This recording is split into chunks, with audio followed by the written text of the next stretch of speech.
দেখছ না কেতার আইলের অবস্থা কি হয়ে রয়েছে, কি হয়েছে? আরে বাপরে রে, অনেকটা জায়গা নিয়ে গেছে হেতে, অনেকটা জায়গা নিয়ে গেছে। দিহি এই থেকে কাটতে হইব, এই সোজা কাটতে হইব, না আইলে আইল ঠিক থাকতো না। ফুলাফান আইস গেলে ফুলাফান কথা শুনে না, কইরে ফুলা এদিকে লাল দিয়ে তুল। 3 দিন বাইতে তোমরা যা দশা হইছে। হ্যাঁ একটা আইলে কি করতেছেন? আমার ক্ষেতের সব আইল কাটতে ফলাইতেছেন। তোমার ক্ষেতের আইল কাটতাম, আমার ক্ষেতের আইল আমি কাটতাছি, তোমার ক্ষেতের আইল কেন কাটতাম বাবু আমি? এই ক্ষেতের আইল তো আমার, সব আমার ক্ষেতে পড়ছে। যে সামনে কুট মারা আছে এই ক্ষেতে সব আমার। না না না, তুমি এই জমি আমার না, তোমার না, এটা আপনি আইল কাটেন না। তুমি যাও, তুমি এদিকে করো না, ঝামেলা করো না, এটা আমার জমি, আমি আইল কাটতাম না। না আপনার ছেলের জিগান এই ক্ষেত আমার, এটা আমি মাইপে আমি পাইছি, এই জায়গা আমার। কিরে কিরে কি কয়? এনতে কে সাথে নাপ ছিল, এনতে কে আমি আইল পাইছে এই সুজাতে কে? এই ফুলাই তুই কি বুঝাস? তুই নাফের জমি সম্পর্কে কি তোর আইডিয়া আছে? ফুলাফান দিন ভরা মোবাইল টিপার হইতে ঘুমা বন্ধ, তোমরা মতো তোমরা কথা মতো চললে বন্ধ, আমি জমি করতাম না। আমি আজ গেলে অত সম্পদের মালিক হইতাম না, তোমরা কথা মতো চললে। তোমরা তো আসো দিন ভরা খাইবার মোবাইল টিপবা, আর সম্পদের যে কি হইতাছে তা তোমরা কুছ খবর নাই। তুই কি বুঝতে চাইছিস? তো তোর কথা মতো চললে আজ গেলে আমি বন্ধ জমি করতাম তো তা? হ্যাঁ ফুলাফান আজকাল দে। আপনি আর একটা কুবো দিবেন না, এই ক্ষেত আমার, এই আইল আমার। আপনি যখন তাবলিগে গেছেন তখন আমি মাপাইছি, তখন এই আইলা সব আমার ক্ষেতে পড়ছে। আপনি আর একটা কুবো দিবেন না। এই মুরব্বী, আপনি আর একটা কুবো দিবেন না আমার জমি। আপনি প্রতি বছরে বছরে হাত করে জমি কাটে আমার জমির ভিতরে ঢুকাই লাইছেন। আপনি তাবলিগ দিয়ে আইছেন, মুখ দেখানো কাজ করেন, এগুলা কাজ করেন না, এগুলা ভালো না। এই তুমি কি কইতাছ? তোমার আইল কাটতাছি, এটা আমার আইল আমি কাটতাছি, তোমার আইল করে আমি কাটতাম। এই চাচা আপনার গোর কি হয়েছে, কি হয়েছে দেখো না বাবা, আমি আমার ক্ষেতের আইল কাটতাছি, এই ফুলটা করতেছে, আমি নাকি হ্যাঁ জমির আইল কেটে লাইতাছি, আমার সাথে তর্ক করতেছে। আমি তো এটা আমার লাইল, তুমি দেখো তো এটা আমার লাইল কাটতাছি আমি। হ্যাঁ আমার লাইল আমি কাটতাম না। এই শুনেন, আমি একটা কথা বলি। আপনি যখন তাবলিগে গেছেন, উনি তো জায়গাটা দেখলাম মাপছে। আপনি ভালোভাবে জিনিসটা বলতে পারেন, বুঝাই। আপনি এদিকে আসেন, এই আপনি ওইদিকে আসেন, এদিকে আসেন, আপনারা এদিকে আসেন। কাজের মধ্যে বেটা করো ডিস্টার্ব, কাজের মধ্যে করো ডিস্টার্ব, আমার কাজটা তো করবা কতি তুমি। আল্লাহ মুরব্বী মানুষ, এই বাইরে দেখলাম যে আপনার জমিটা মাপছে, উনার জমিটা মাপছে, মাপার পরে উনার যে আইলটা পড়ছে, আইলটা দেখলাম যে উনার জমিতে সম্পূর্ণ আইল। তাহলে আপনি যে আইলটা কাটতেছেন, এটা তো উনার জমির ভিতরে আইলটা পড়ে গেছে। বাবারে আমি প্রতি বছরে এভাবে কাটি, এভাবে কাটলে আমার আইলটা টিকতে না, আইলটা টিকতে না। আমি যে বাবা বন্ধ করার সম্পত্তি করছি, আমি যদি এভাবে মনে করো আইলটা না কাটতে রাখতাম, ঠিক না রাখতাম, তাহলে আমার সম্পদ থাকলো না। চাচা একটা কথা বলি, বলো।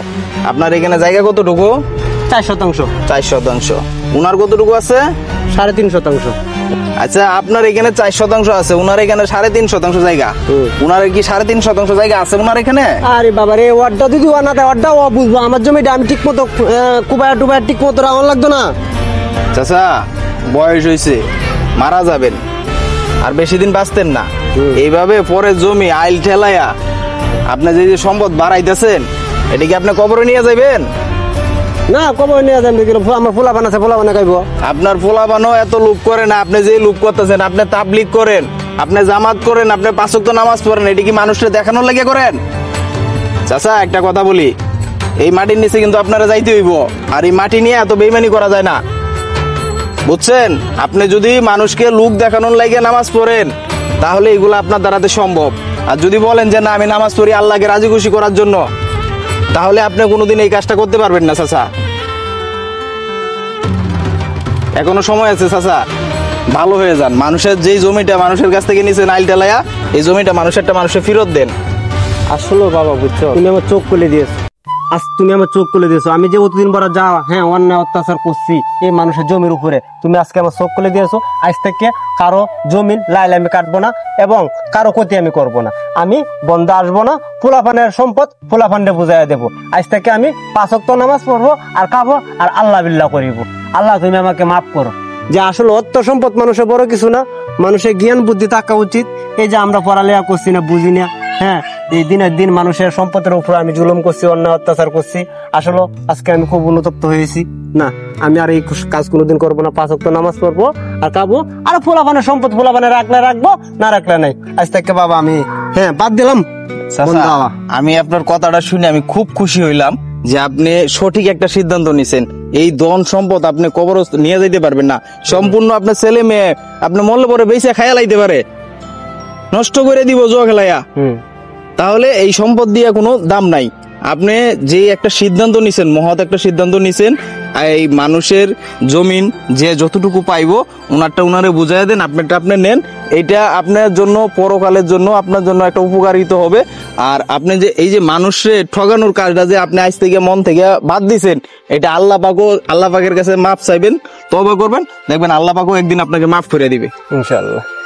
ঠিক আছে চাচা? ঠিক আছে। তাহলে এটা বেজালটা দুইজনেই একটা আমিন আই না, আপনারা এটা শেষ করে দিন। হ্যাঁ, শেষ করে দিন। উনিও যেহেতু আইছে শেষ করে দিন। ঠিক আছে চাচা, আর 2-1 দিনের মধ্যে আমি নেনে জায়গাটা আবার নতুন করে মাইপা নিব। ঠিক আছে, আচ্ছা আচ্ছা যান তাইলে, আচ্ছা। যান।